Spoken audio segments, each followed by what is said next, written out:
I didn't really get to see very much of the World Series this past week.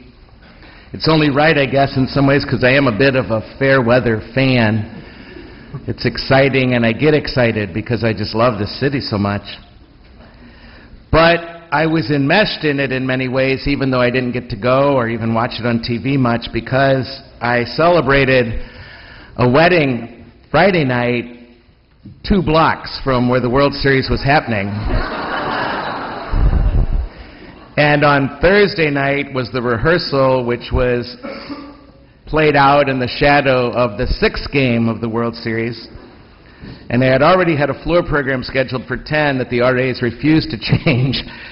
So I just didn't get to see much. But I got to tell you, as I was trying to drive home, I got to thinking a bit, and while this wasn't what the bride and groom ever would have wanted or imagined, to have held their wedding in the shadow of a World Series and some of the biggest crowds St. Louis has ever had down there, it gave me pause in many ways. And I got to thinking about marriage, I got to thinking about life and about love, and in the shadow of the World Series, as that was the setting for this great event in this couple's life. But to begin, a disclaimer. A lot of people not from St. Louis might not have been thinking much about the World Series this past week. I know that a lot of people, like myself, are not all that into sports, really. And I know that I'm not one of the greatest fans, consistently. But let's not be so arrogant as to think that God can't teach us something really important through sports, and maybe especially through this World Series.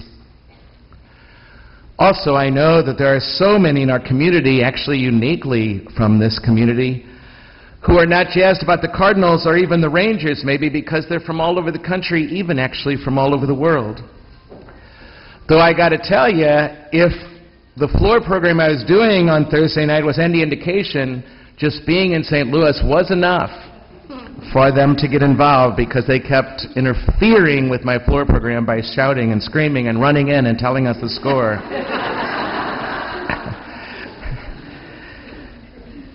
But first, we can reflect, I think, in the light of this gospel and in the light of this World Series, we really can reflect on the tenacity of that team.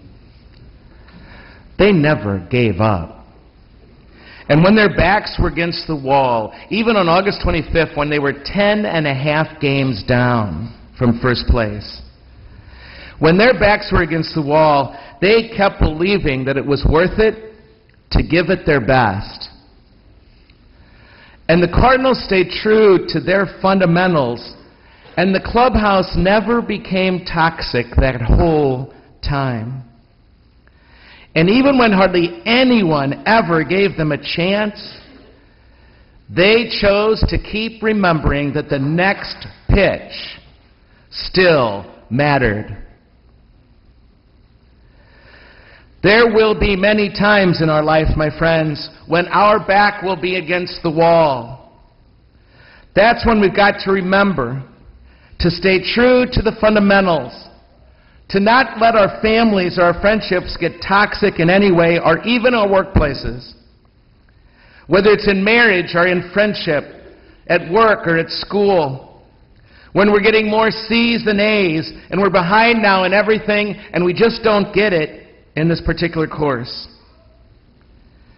It will be so hard sometimes, and it will be so easy, too, during those times to give up. And that's when we've got to really decide to keep playing our best game. We will never get there. We will never get there where we want to go, except that we don't give up. And you've got to give each at bat your best, even when all the odds seem to be against this ever working, whatever this is. We still do our best. We do. Making that next at bat, that next choice, matter.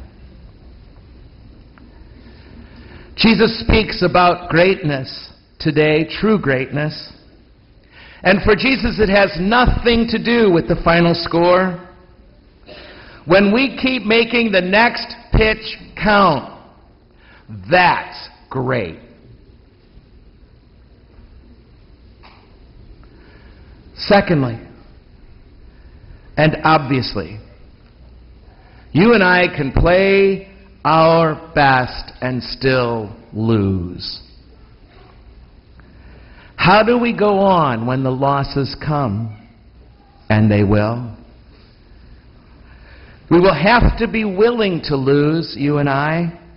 It is the arrogant and the cowardly who leave before they lose, because they just can't stand losing. It is the arrogant and the cowardly who leave before they lose.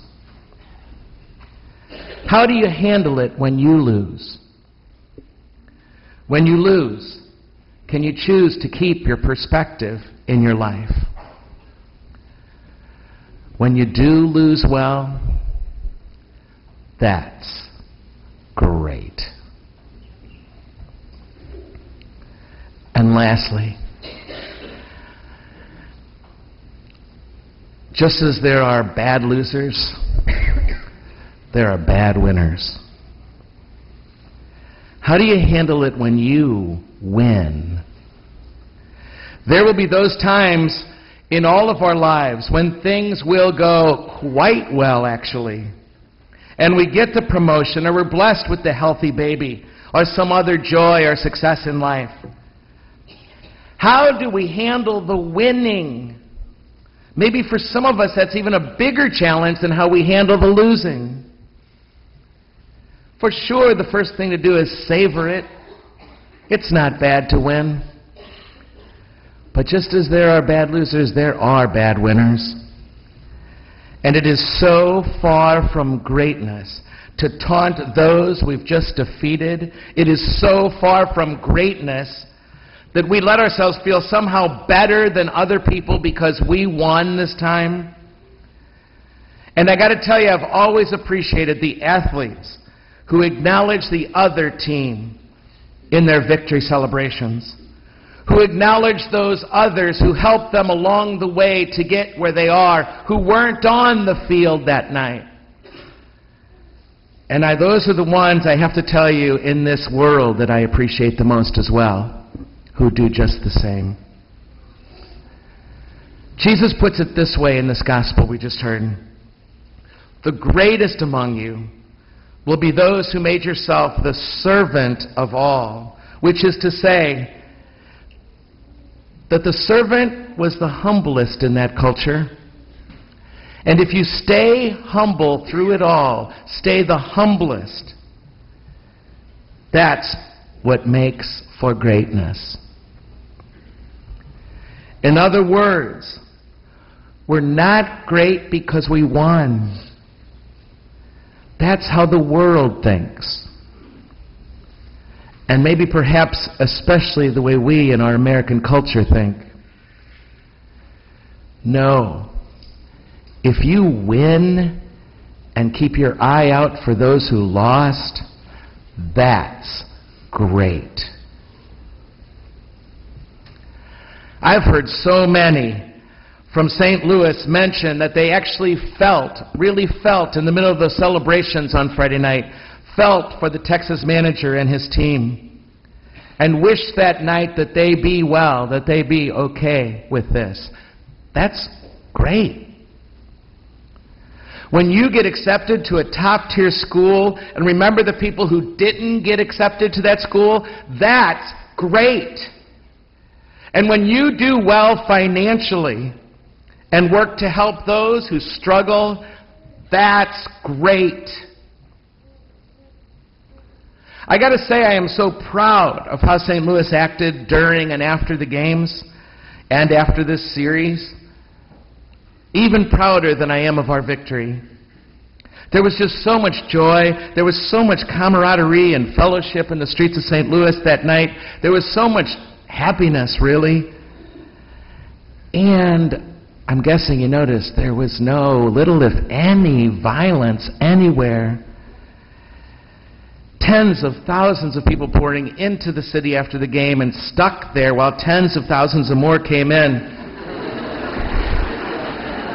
And no windows smashing like so many other cities, like what happens in so many others during those things. Just good, great fun. And so many Texan fans I know who were there even commented on how civil we were. That's what makes me really proud. And among Cardinal Nation that night, there was no Republican or Democrat or black or white or gay or straight. It was just Cardinals Nation. No, we're not great because we win. We're great because of how we handle the win. We're great because we don't quit in life or in love. And we're great when we lose well and win well. There's a greatness Jesus celebrates here today, win or lose. I gotta say, it was a bit crazy pulling off a wedding in the shadow of a World Series just 2 blocks away.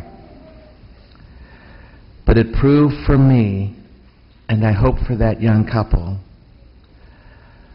the most powerful setting of all for a celebration of love and of life.